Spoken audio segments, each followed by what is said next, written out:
साल 2024 के आम चुनाव कांग्रेस के लिए करो या मरो का चुनाव थे। कांग्रेस लगातार अपने तीसरे आम चुनाव में 100 के आंकड़े से नीचे रह गई, लेकिन नीति, रणनीति, राजनीति के हर क्षेत्र में राहुल गांधी का एक अलग अंदाज निकल कर आया और वो अंदाज ही उन्हें भी 2024 की चर्चा का सियासी सुपरस्टार बनाता है।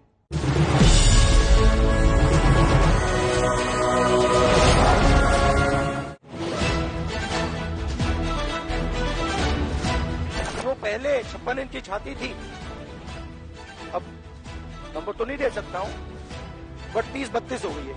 आपको ये बता दो, कौन सी प्राइवेट यूनिवर्सिटी को आदिवासी चला रहा है, कौन सी प्राइवेट यूनिवर्सिटी को दलित चला रहा है, मुझे बता दो, नाम बता दो। ये जो किताब है,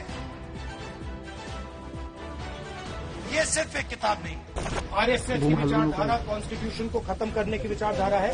When you speak in parliament about protecting the constitution, you are ridiculing Savarkar, you are abusing Savarkar. हम फाइनेंशियल और इंस्टीट्यूशनल सर्वे करेंगे। अब देश में कोई उनसे डरता ही नहीं, मतलब तो एक तरीके से रिडिक्यूल करते हैं। हम देश को दिखाना चाहते हैं कि आपने किन लोगों का और कहां अंगूठा काटा है।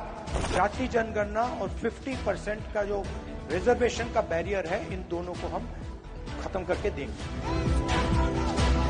लोकसभा चुनावों की चुनौती बड़ी थी, बीजेपी 400 पार पर अड़ी थी। राहुल ने थामा हाथों में संविधान, जाति जनगणना के मुद्दे पर खूब किया ऐलान। कोई नहीं खत्म कर पाएगा। कांग्रेस जीती तो नहीं, लेकिन सीटें बढ़ गईं। माना गया कि राहुल की राजनीति की पतंग दौर सहित ऊपर चढ़ गई।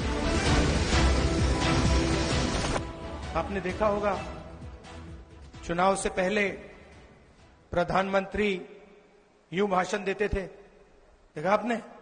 तो जो कॉन्फिडेंस इनकी थी पहले, वो अब खत्म हो गई है। नरेंद्र मोदी जी को की जो साइकोलॉजी है, उसको हमने तोड़ दिया है।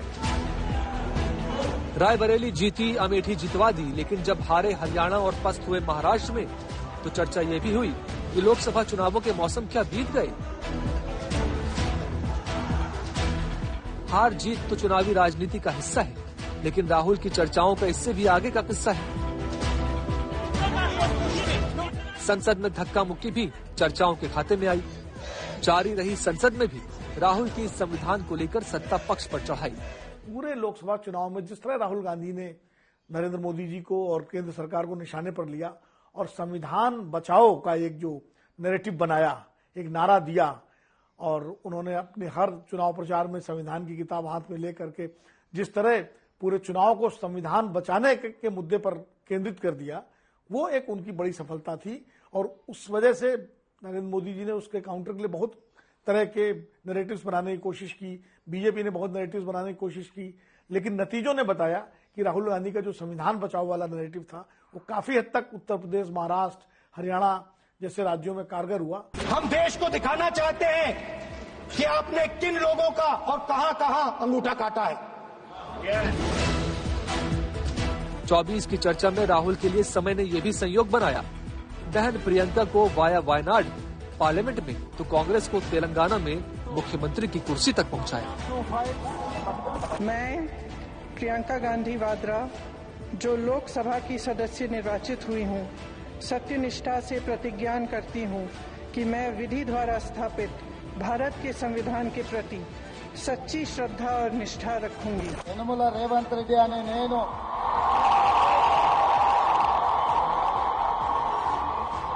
శాసనం ద్వారా నిర్మితమైన భారత రాజ్యాంగం పట్ల నిజమైన విశ్వాసం। तेलंगाना में रेवंत रेड्डी के मार्फत कांग्रेस की ध्वजा लहरा रही है और इधर संसद में भाई बहन की जोड़ी कमाल दिखा रही है।